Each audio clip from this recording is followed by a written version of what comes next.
जय हिंद। आज हम लोग पढ़ेंगे क्लास 10th, सब्जेक्ट है आपका मैथ्स, एक्सरसाइज 4.4 एनसीईआरटी और सीबीएसई दोनों स्टूडेंट के लिए। ये क्वेश्चन इतना ज्यादा इंपॉर्टेंट है कि उतना आप सोच भी नहीं सकते। मतलब ये क्वेश्चन आपका एग्जाम में 100% गारंटी आएगा। ठीक है, इसको बहुत बढ़िया से देख लेना है। और ये क्वेश्चन जो आएगा वो आपको आएगा 5 नंबर में क्वेश्चन। ठीक है, मतलब एक क्वेश्चन बनाइएगा 5 मार्क्स मिलेगा। कैसे मिलेगा और क्या तरीका है इस क्वेश्चन को बनाने का, वो हम लोग अभी सीखते हैं। देखिए, सबसे पहले हम लोग को प्रश्न कहता क्या वो देखना है। द्विघात समीकरण के मूलों की प्रकृति ज्ञात कीजिए। मतलब इसमें दो क्वेश्चन होगा, हो गया मूलों की प्रकृति ज्ञात कीजिए, और दूसरा कह रहा है यदि इन मूलों का अस्तित्व हो तो उन्हें भी ज्ञात करना है। ठीक है, देखिए सबसे पहला हमको प्रकृति जांच करना है। प्रकृति जांच कैसे किया जाता है, देखिए एक फॉर्मूला होता है डी बराबर बी स्क्वायर माइनस 4ac। ठीक है, डी बराबर बी स्क्वायर माइनस 4ac। अगर डी का वैल्यू 0 आ जाता है, प्लस में आ जाता है, तो मूलों की प्रकृति होगा। इसी को बोलते हैं वास्तविक होगा, इसी को बोलते हैं अस्तित्व होगा।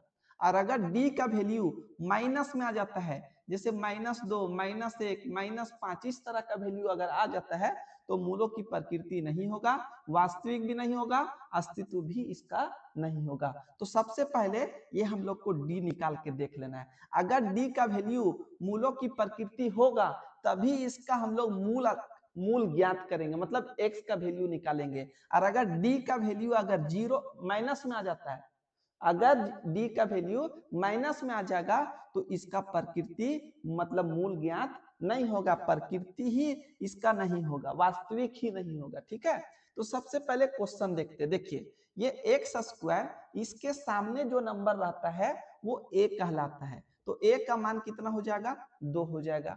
अब x के सामने जो नंबर रहता है उसको b कहते हैं, तो b के सामने क्या है, -3, तो आपको -3 लिखना है। ठीक है, अगर यहाँ +3 है तो आपको +3 लिखना पड़ेगा।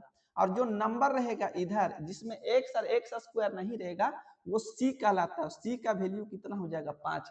अगर आप इतना लिखते हैं, इतना लिखने के बदले आपको 1 नंबर मिल जाएगा। इतना लिखिएगा तो कितना मिलेगा, 1 नंबर। अब दूसरा पॉइंट चलते हैं। अब हम लोग को दूसरा निकालना है डी। सबसे पहले मूल की प्रकृति ज्ञात करेंगे, तो डी बराबर फॉर्मूला क्या होता है, b square minus 4ac। D बराबर formula b square minus 4ac, यही फॉर्मूला को हम लोग को लिख लेना है।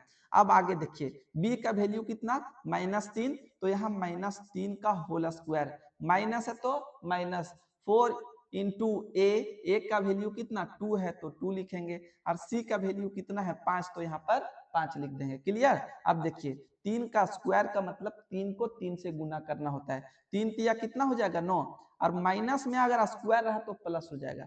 उसके बाद ये वाला माइनस यहाँ पर लिखिए, 4 दूना 8, 8 पचे कितना हो जाएगा, 40 हो जाएगा। अब देखिए ये आपका प्लस में हो गया और ये आपका माइनस में हो गया, तो प्लस और माइनस में घटाव का काम किया जाता है। 40 में 9 घटा देंगे तो कितना बचेगा, 40 में 9 घटाइएगा तो आपका बच जाएगा कितना, 31 बच जाएगा।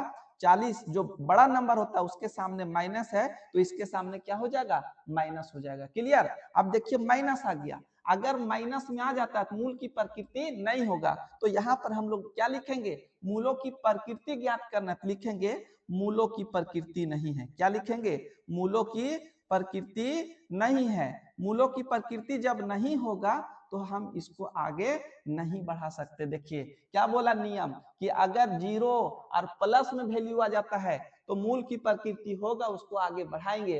और अगर माइनस में आ जाता है तो मूल की प्रकृति नहीं होगा और उसको आगे नहीं बढ़ाएंगे, और यही आपका आंसर हो जाएगा।